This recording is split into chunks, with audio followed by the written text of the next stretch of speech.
سیدہ خولہ رضی اللہ تعالی عنہ جو کچھ بیان کرتی ہیں، آئیے ہم ان سے سنتے ہیں۔ امام احمد بن حنبل رحمہ اللہ تعالی نے اپنی مسند میں ان کی روایت نقل کی ہے۔ وہ خود بیان کرتی ہیں کہ یہ آیت قد سمع اللہ والی آیت میرے بارے میں اور اوس بن صامت جو ان کے شوہر ہیں ان کے بارے میں اتری ہے، جو سورۃ مجادلہ کی شروع کی آیتیں ہیں۔ وہ کہتی ہیں کہ میں اپنے شوہر کے پاس تھی، یعنی ان کی بیوی، اور میرا شوہر عمر رسیدہ آدمی تھے اور اخلاق بھی ان کا عمر زیادہ ہونے کی وجہ سے کچھ برا ہو چکا تھا۔ تو ایک دن وہ میرے پاس آئے تو میں نے کسی مسئلے میں ان سے بات کی، فراجعتہ بشیء، تو کیا ہوا کہ ان کو غصہ آ گیا اور کہنے لگے انت علی کظہر امی، تم میری ماں کی پیٹھ کی طرح ہو۔ پھر وہ کہتی ہیں کہ وہ اس کے بعد یہ کہنے کے بعد وہ گھر سے نکل گئے اور اپنی قوم کے ساتھ باہر جا کر بیٹھے رہے۔ پھر گھر میں داخل ہوئے اور اس کے بعد وہ پھر اپنی بیوی سے ملاپ چاہتے تھے، میاں بیوی والے تعلقات قائم کرنا چاہتے تھے۔ تو انہوں نے کہا قالت قلت کلا، کہہ لگے ہرگز نہیں، والذی نفس خولہ بیدی، قسم اس ذات کی جس کے ہاتھ میں خولہ کی جان ہے، لا، یہ نہیں ہو سکتا۔ تو پھر یہ بھی کہا کہ تم کو یاد ہے کہ تم نے کیا کچھ کہا مجھے، وقد قلت ما قلت، یہاں تک کہ اللہ فیصلہ کرے گا اس کے رسول ہمارے درمیان۔ اب وہ بوڑھے ہونے کے باوجود ان کو غصہ آیا یا جذبات آ گئے تو وہ اور ان کی طرف بڑھے۔ میں ان سے اپنے آپ کو بچاتی رہی اور میں ان پر غلبہ پا گئی، کیونکہ وہ ایک بوڑھے اور کمزور بوڑھے شخص تھے، کمزور بھی تھے۔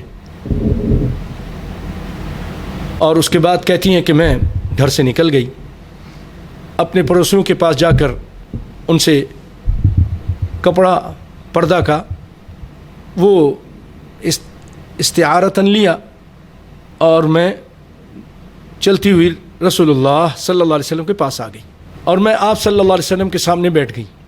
فجلست بین یدیہ فذکرت لہ، اور میں نے سارا قصہ بیان کر دیا اور میں آپ کے سامنے شکایت کر رہی تھی کہ ان کا اخلاق بھی اچھا نہیں ہے۔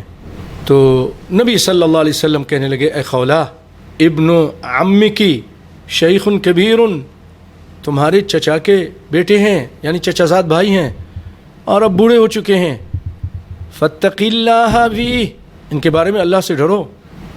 کہتی ہیں کہ اللہ کی قسم ما برحت حتی نزل فی القرآن، ابھی زیادہ ٹائم نہیں گزرا تھا کہ آسمان سے قرآن نازل ہونا شروع ہو گیا۔ فتغشى رسول اللہ صلی اللہ علیہ وسلم ما كان يتغشاه ثم سري عنه، پھر آپ پر وہ کیفیت طاری ہو گئی جو وحی کے ٹائم ہوتی تھی، نازل اس وحی کے نزول کے ٹائم، اور آپ اپنے اوپر کپڑا ڈال لیا کرتے تھے، تو وہ حالت کیفیت ہو گئی۔ پھر اس کے بعد وہ کیفیت جب ختم ہوئی فقال لی یا خولہ، کائنات کے امام صلی اللہ علیہ وسلم فرمایا اے خولہ قد انزل اللہ فیکی وفی صاحبکی، کہ اللہ تعالیٰ نے آیت اتاری ہے تمہارے بارے میں اور تمہارے شوہر کے بارے میں۔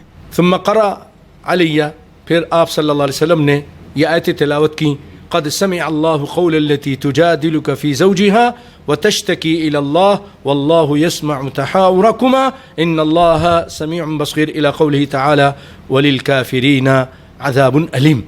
اب خولہ کہتی ہیں کہ نبی صلی اللہ علیہ وسلم نے مجھ سے فرمایا مریہی، جاؤ اپنے شوہر کو کہو فلیعتق رقبۃ، کہ وہ ایک گردن آزاد کریں۔ قالت، کہتی ہیں خولہ رضی اللہ تعالی عنہ فقلت یا رسول اللہ ما عنده ما يعتق، اللہ کے رسول ان کے پاس نہیں ہے ایسا کہ یہ غلام آزاد کریں۔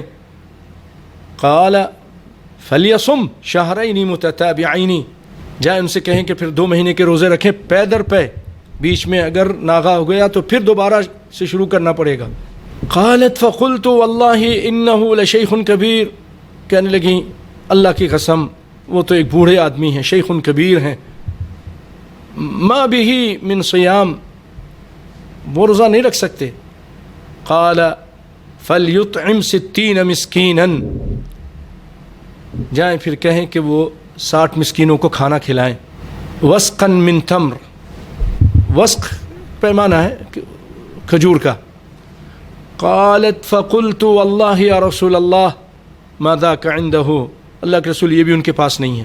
قالت فقال رسول اللہ صلی اللہ علیہ وسلم، یہ نبی کائنات صلی اللہ علیہ وسلم کی رحیمی آپ ملاحظہ فرمائیے، آپ کا اخلاق مسلمانوں کے ساتھ کتنے نرم اور ان کی مشکل اور پریشانی میں کام آنے والے۔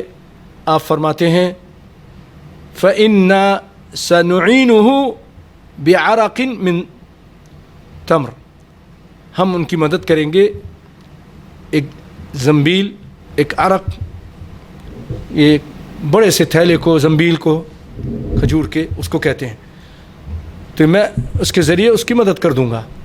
قالت فقلت یا رسول اللہ وأنا سأعينه بعرق آخر۔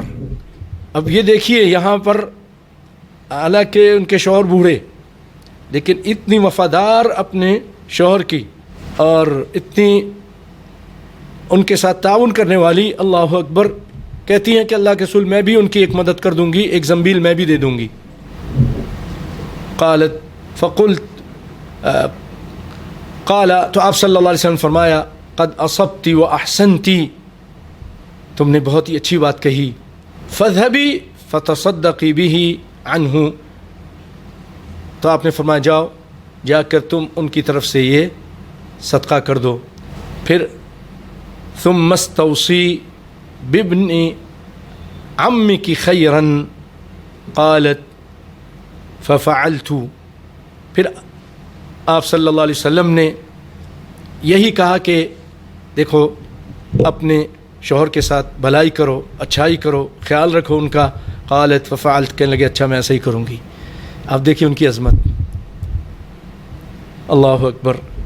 آج اگر اس طرح کی کسی کے ساتھ بات ہو جائے تو وہ کہتی بس اب تو میں نے الگ ہی ہونا ہے، میں جوان ہوں، یہ بوڑھے ہیں، میں ان کے ساتھ میری زندگی نہیں گزر سکتی، اور بھی بہت ساری برائیاں اور خرابیاں نکال کر وہ طلاق ہی مانگتی ہیں اور طلاق لینا چاہتی ہیں۔ لیکن آپ دیکھ لیجئے کہ یہ اس کو برداشت بھی کیا۔ یہ کہتی تھیں کہ اللہ کے رسول میں نے جوانی ساری یہاں گزار دی، ان سے بچے ہوئے، اب میں کہاں جاؤں، اللہ اکبر۔ اور پھر اس کے بعد جب صدقہ کرنے کا معاملہ ہے تو کہا میں بھی ان کی کچھ ہیلپ کر دیتی ہوں، اللہ اکبر۔ یہ ہے وہ قصہ جو یہ خود بیان کرتی ہیں، اس کو امام احمد نے اپنی مسند میں نقل کیا ہے۔